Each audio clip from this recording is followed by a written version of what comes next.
O assunto deste vídeo é observadores de estado e o objetivo agora é derivarmos mais uma vez a equação do observador de estado, mas fazê-lo de uma forma diferente do que é realizado no vídeo Observadores 1. No presente vídeo, queremos utilizar conceitos de sincronismo para chegarmos na mesma equação. Sincronismo foi um fenômeno que foi observado e relatado pela primeira vez pelo físico matemático holandês Christian Huygens.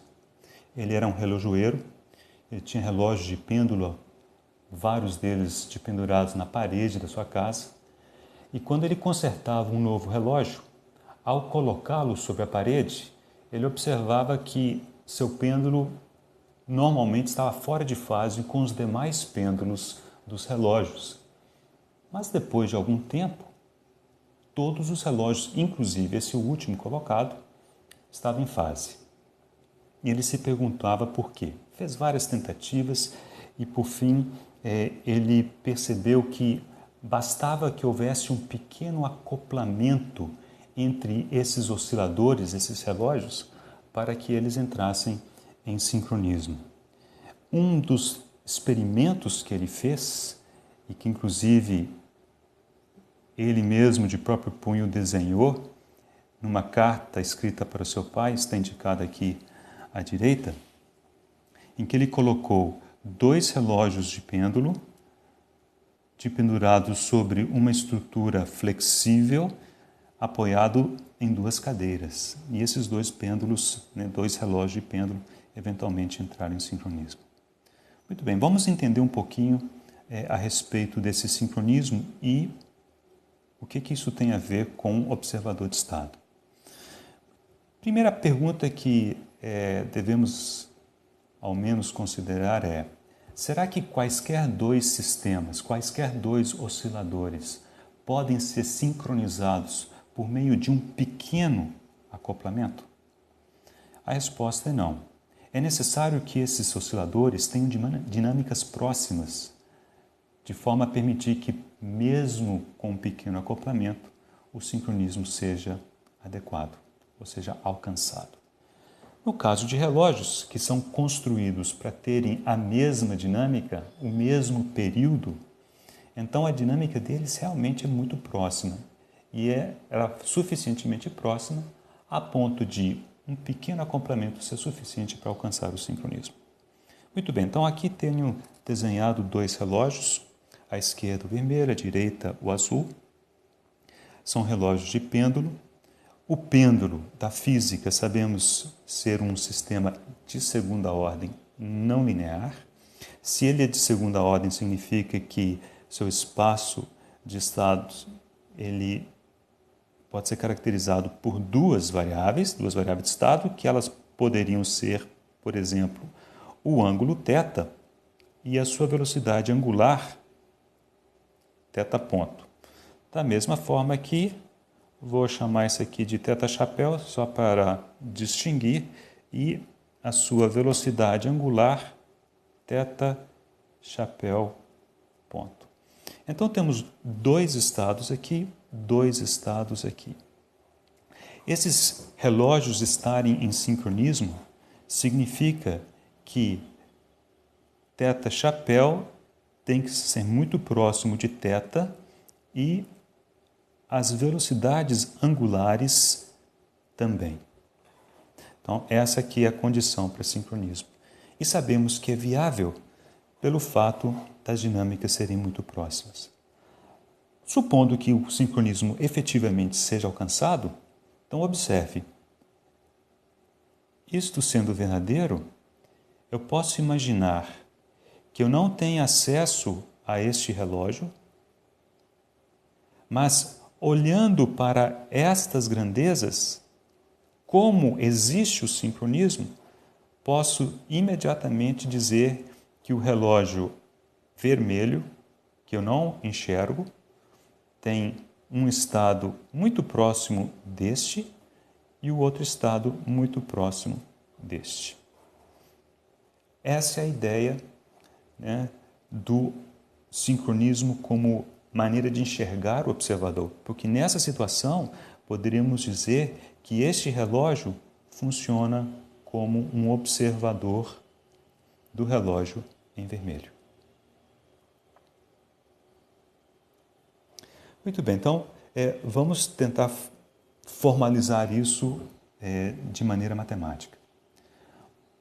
Um dos osciladores, um dos sistemas dinâmicos, abre aspas, um dos nossos relógios, fecha aspas, né, será descrito por essa equação de estado na sua forma convencional, né, e desejamos escrever a equação para o observador, uma equação diferente, que eu vou indicar por x chapéu.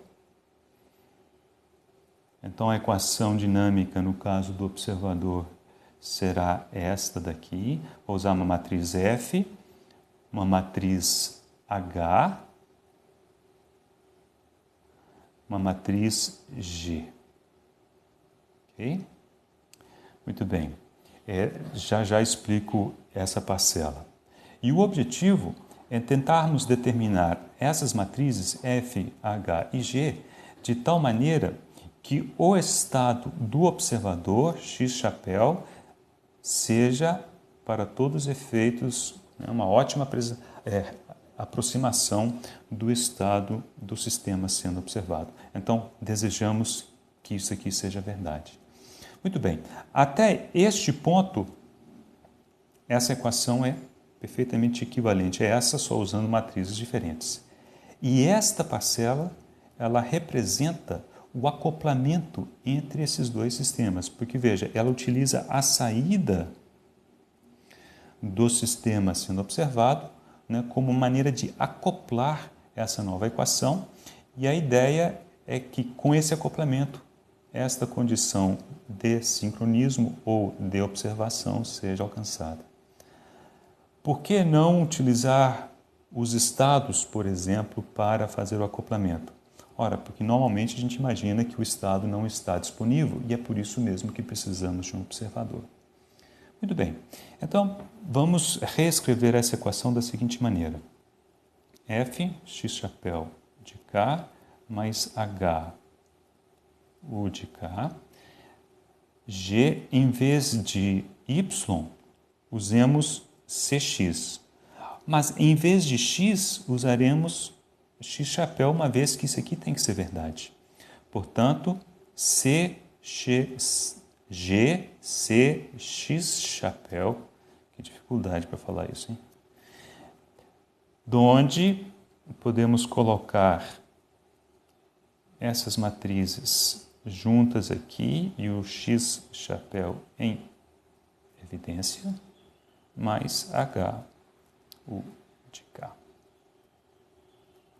Agora podemos imaginar ou perguntar qual a condição para que estas duas equações sejam muito próximas ou idênticas. Essa é a condição, né, de pensar que os dois relógios têm dinâmicas equivalentes.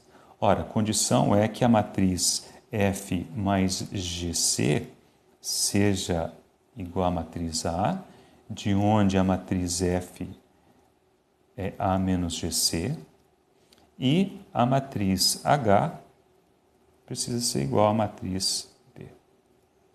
Então, utilizando essa expressão para F, essa expressão para B, nesta equação, chegamos a x chapéu no instante K mais 1, igual, no lugar de F, A menos GC, x chapéu de K, mais no lugar de H, B, U de K. E está aqui a equação do observador de estado. Muito bem. Só tem um detalhe ainda a ser mencionado. Quando escrevemos esta equação, havia 3 incógnitas. Aqui usamos 2 restrições para achar 2 delas. Continuamos com uma incógnita a ser determinada, que é a matriz G.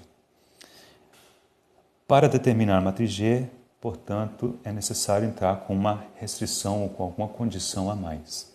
E na prática, a condição que se usa é essencialmente a seguinte: primeiro, essa matriz G deve ser escolhida de tal forma que o observador seja estável, ou seja, todos os autovalores dessa nova matriz A-GC precisam ter módulo estritamente menor do que 1. Mas para um bom observador, essa condição não é suficiente. Além dessa, precisamos garantir que o observador seja um pouco mais rápido do que o sistema, isso antevendo uma aplicação de usar o observador dentro de uma malha de controle. Nesse caso, o que se faz é, toma-se a matriz A, calculam-se os autovalores, calculam-se os correspondentes constantes de tempo, escolhe-se a constante de tempo mais rápida e o observador tem que ser, no mínimo, 2 vezes mais rápido do que aquela constante de tempo. Então, a matriz G precisa ser escolhida com essas restrições em mente. O uso, ou melhor, a implementação desta equação do observador, ela foi ilustrada no vídeo companheiro a esse, chamado Observadores 1, ELT 013. Espero que tenha sido divertido chegar nessa equação utilizando as ideias e os conceitos de Huygens.